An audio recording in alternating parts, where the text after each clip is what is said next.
Now gold is not enough.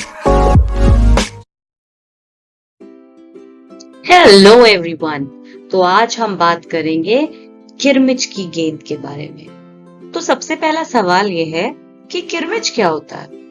तो किरमिच होता है एक मोटा कपड़ा जिससे गेंद बनाई जाती है। तो ये कहानी है एक लड़का जिसका नाम है दिनेश और उसके कुछ दोस्तों की, जो एक गेंद के बारे में बहुत सारी बातें कर रहे हैं और बाद में वो ठहाके लगा के हंसेंगे। तो जानना चाहते हैं स्टोरी? तो चलिए शुरू करते हैं। गर्मी की छुट्टियां थी और दोपहर के समय दिनेश घर में बैठा कोई कहानी पढ़ रहा था। तभी पेड़ के पत्तों को हिलाती हुई कोई वस्तु थम से घर के पीछे वाले बगीचे में गिरी। तो दिनेश आवाज से पहचान गया कि वह वस्तु क्या हो सकती है। वह एकदम उठकर बरामदे की चिक सरकाकर बगीचे की ओर भागा। अरे अरे बेटा, कहाँ जा रहा है? बाहर तो लू चल रही है। दिनेश की माँ मशीन चलाते चलाते एकदम जोर से बोली। तो दिनेश को समझ में आ गया आवाज सुन के कि ये जो गिरा है वो एक्चुअली एक बॉल है, गेंद, और वो उसको लेने के लिए फटाक से भागा। लेकिन बहुत गर्मी का मौसम था तो बाहर लू चल रही थी। लू मतलब गर्म हवा। तो दिनेश की मम्मी वहीं बैठ के अपनी कपड़े की मशीन चला रही थी और कुछ सिल रही थी।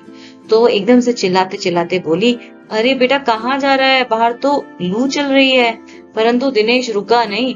उसने पैरों में चप्पल भी नहीं पहनी हुई थी और जून का महीना था, इतनी गर्मी, और धरती जो है वो तवे की तरह तप रही थी। तवे की तरह तपना मतलब मम्मा खाना बनाती है ना, रोटी बनाती है तवे पे, कितना गर्म होता है वो, बाप रे बाप, बहुत गर्म होता है। तो ऐसी जो जमीन थी वो तवे की तरह गर्म हो रही थी। लेकिन दिनेश को पैरों के जलने की कोई चिंता नहीं थी। वह जहां से आवाज आई बस उसी तरफ भागा चला गया। अब उसके घर में थी क्यारी। क्यारी मतलब फील्ड जिसमें बहुत सारी सब्जियां उगी हों, और वहां पे भिंडी के ऊंचे ऊंचे पौधे थे। एक और सीताफल की घनी बेल फैली हुई थी। तो क्यारियों के चारों ओर हरे हरे केले के वृक्ष लहरा रहे थे। तो दिनेश ने जल्दी जल्दी भिंडियों के पौधों को उलटना पलटना आरंभ कर दिया। जब वहां कुछ नहीं मिला तो उसने सारी सीताफल की बेलें छान मारी। उसे वहां भी कुछ नहीं मिला। तो बराबर में ही एक घूस ने गड्ढे बना रखे थे। घूस एक जानवर होता है जो गड्ढे बना के जमीन के नीचे रहता है। तो ढूंढते ढूंढते जब उसकी निगाह उधर गई तो उसने देखा कि गड्ढे के ऊपर ही एक बिल्कुल नई चमचमाती किरमिच की गेंद पड़ी है। तो दिनेश ने हाथ बढ़ाकर गेंद को उठा लिया। आपको दिख रही है आपकी स्क्रीन में येलो कलर की गेंद? यही गेंद थी वो।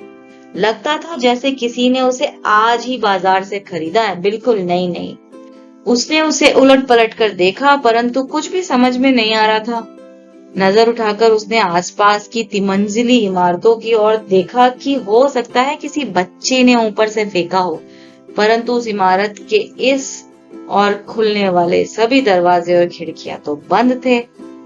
तो छत की मुंडेर से लेकर नीचे तक तेज धूप चिलचिला रही थी। तो दिनेश ने बॉल को उठाया, गेंद को उठाया और उलट पलट कर देखा। समझ में ही नहीं आ रहा था किसकी हो सकती है।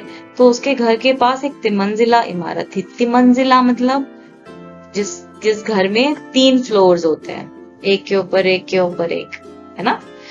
तो उसने देखा कि वहां पे भी जितने लोग रहते थे उनके घर की जो खिड़कियां और दरवाजे थे वो बिल्कुल बंद थे, क्योंकि इतनी तेज धूप हो रही थी।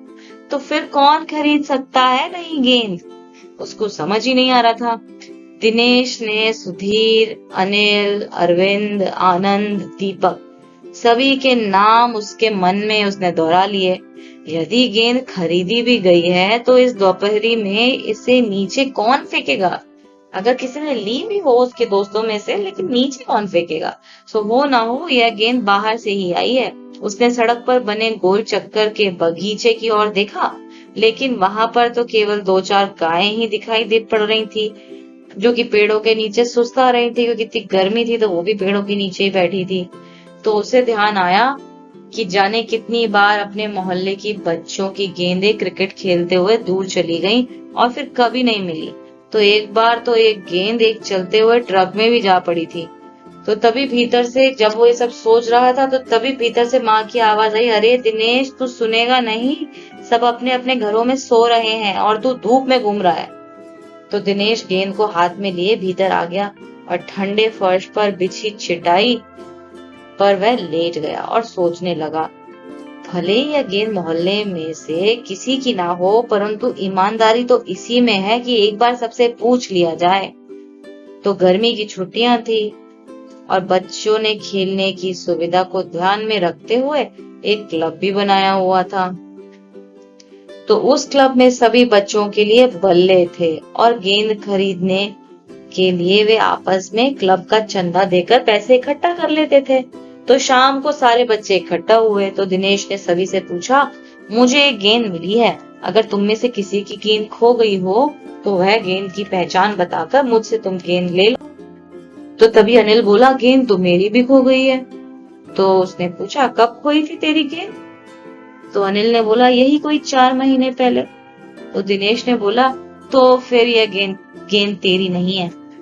तो सुधीर ने बोला, फिर वो मेरी होगी। और वो उस गेंद पर अपना अधिकार जमाने लगा। अधिकार जमाना मतलब ऐसे बोलना कि मेरी है, मेरी है। तो दिनेश ने पूछा, वो कैसे?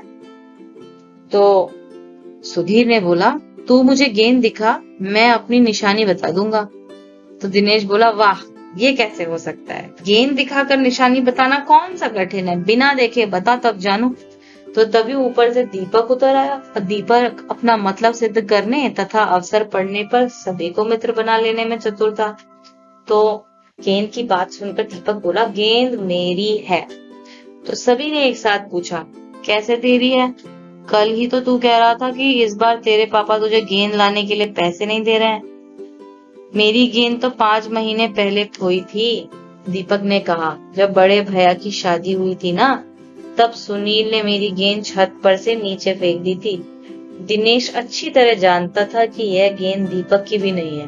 तो दीपक की गेंद 5 महीने पहले खोई थी और यह कभी हो ही नहीं सकता कि गेंद 5-6 महीने पड़ी रहे और उस पर मिट्टी का एक भी दाग ना लगे, क्योंकि गेंद तो बिल्कुल चमचमाती हुई नई नई लग रही थी।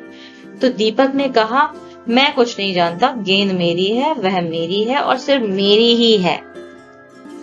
अरे जा जा, बड़ा आया गेंद वाला, क्या सबूत है कि यह गेंद नीचे फेंकी थी? अनिल ने पूछा। दीपक ने कहा, हाँ सबूत है, मुझे गेंद दिखा दो, मैं फौरन बता दूंगा।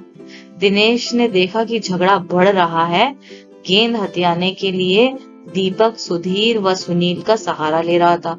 वह जानता था कि यदि गेंद दीपक के पास चली गई तो ये तीनों मिलकर खेलेंगे। तो अच्छा, मैं गेंद ला रहा हूँ, परंतु जब तक पक्का सबूत नहीं मिलेगा मैं किसी को नहीं दूंगा। तो ऐसा दिनेश ने बोला। तो गेंद आ गई, दिनेश उसे घर से ले आया। तो दीपक उसे देखते ही बोला, यह मेरी है, यह मेरी गेंद है, यह लाल रंग का निशान मेरी ही गेंद पर था। वाह, सभी गेंदों पर ऐसे ही निशान होते हैं, अनिल ने दिनेश का साथ देते हुए कहा। दीपक ने फिर जोर लगाया, मैं अपने पापा से कहलवा सकता हूँ कि गेंद मेरी है। अरे जा, ऐसे तो मैं अपने बड़े भाई से भी कहलवा सकता हूँ कि गेंद दिनेश की है, अनिल ने बोला। तो कुछ भी हो, गेंद मेरी है, दीपक ने उसे धरती पर मारते हुए कहा। धरती पर टप्पा पड़ते हुए मेरी गेंद में से ऐसी ही आवाज आती थी। तो फिर अनिल ने उसकी बात काट दी और बोला, मेरे साथ बाजार चल, दुकानों पर जितनी गेंदें हैं सभी के टप्पे की आवाज ऐसी ही होगी। अच्छी बात है, तो मैं इसे सड़क पर फेंक दूंगा, देखूं कैसे कोई खेलेगा। तो दीपक ने जैसे ही गेंद को सड़क पर फेंकने के लिए हाथ उठाया, अनिल और दिनेश ने उसे पकड़ लिया। अब दीपक ने रुआंसा होते हुए अपने अंतिम हथियार आजमाया। बोला, या तो गेंद मुझे दे दो, नहीं तो मैं इसके पैसे सुनील से ले लूंगा। वो थोड़ा सा उदास हो गया था। अब तो सुनील, दीपक और सुधीर का गुट मजबूत होने लगा था। तीनों का ही कहना था कि गेंद दीपक की है और उसे ही मिलनी चाहिए। तो दिनेश तब तक चुप था, वास्तव में दिनेश का मन उस समय सबके साथ मिलकर उस गेंद से खेलने का कर रहा था, ऐसे लड़ने का नहीं कर रहा था। तो वो बोला, अब चुप भी रहो, झगड़ा बाद में कर लेंगे, अपने अपने बल्ले लेके आओ, पहले खेल लें। तो 5 मिनट के भीतर ही खेल आरंभ हो गया। दिनेश बल्लेबाजी कर रहा था। अभी 2-4 बारी खेला था कि वह चमकदार नई गेंद एकदम जोर से उछली और दरवाजा पार करके सड़क पर जाते हुए एक स्कूटर में बनी सामान रखने वाली जालीदार टोकरी में जा गिरी। अब स्कूटर वाले को तो शायद पता भी नहीं चला कि तेजी से चलते हुए स्कूटर के साथ गेंद भी चली गई।